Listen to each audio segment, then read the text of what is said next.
And the Dhamma talk was given at 9 o'clock in the morning. And I told the people in the retreat, 600 people or more, to do the work of reconciliation using loving speech and compassionate listening in order to reconcile. And there was a day of practice. If your beloved one is in a retreat, you can come to her, can come to him, using the techniques of listening deeply, listening compassionately, using the technique of love and speech.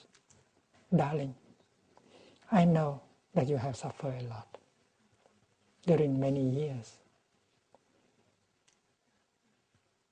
I have not been able to help you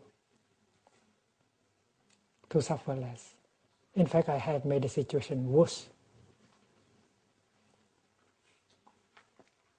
I used to blame you for my suffering. But I know now that I have contributed to your suffering. I am sorry. Please give me a chance. I don't want you to suffer. I want you to be happy. Please tell me. I don't want to repeat the mistakes, the unskillfulness that I have done in the past. And if you don't help me, I cannot do that. So please help me. That kind of talking. And everyone in the retreat was able to talk like that. And before that, they did not believe that they are able to do like that. Because before that, the seed of understanding and compassion in them have not been watered. 4 or 5 days of selective watering can transform the whole situation. And they are able to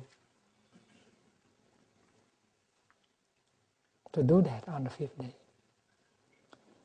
In the morning of the 6th day, 4 gentlemen, German, came to me and reported that last night they had used cell phones in order to talk to their fathers. They were able to reconcile with their fathers just by using cell phones. It's remarkable. Because the other person did not practice. Their father, who did not come to the retreat, they did not practice at all. Just one side, one person practice, and that can help the one who does not practice. It's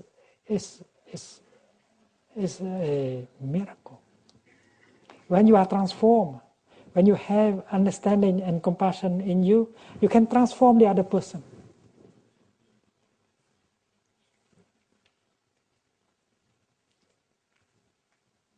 In fact, that night they were able to use loving speech.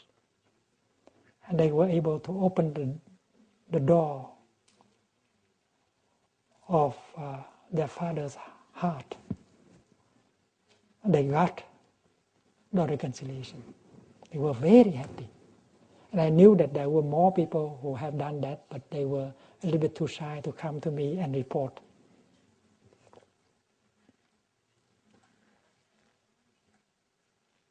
Last year also, in a retreat organized for Chinese in Macau, the same thing happened. There were people in the retreat who used telephone in order to call their husband, their wife, and reconcile.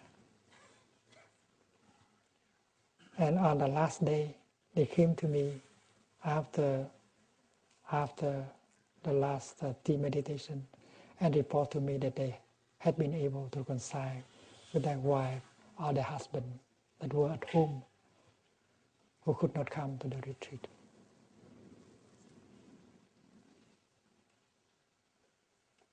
It is very crucial that we are able to water the seed of compassion and understanding in us.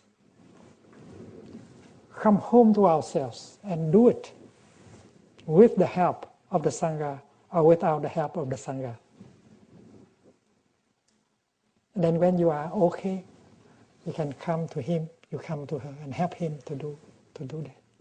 And mutual understanding, mutual communication is possible. Suppose you are not a person, but you are a group. You are a group of Palestinians who so much want peace. And now you know the peace process, the real peace process. You know the real map road for peace. It doesn't come from Washington, D.C.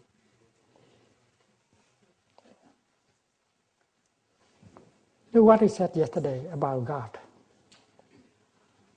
We should not look for God outside. We should not look for God in Washington, D.C., for peace in Washington, D.C. We should look for peace within our heart. And the peace process, the roadmap for peace, have to come from ourselves. And this is a real peace process. Peace always begins with yourself, your group, your people. We have to be peace in order to help the other side to make peace. We should not continue to blame the other side of not practicing peace. We have to practice peace and encourage the other group to practice peace. And suppose this is the Palestinian group who know the peace process.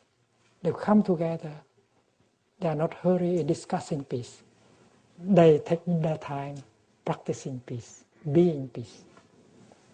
And when their garden is beautiful, they can approach the group of Palestinians, of Israelis.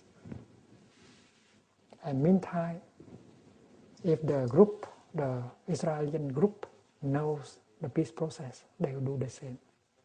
And if they come together as two beautiful gardens, and mutual communication become very easy.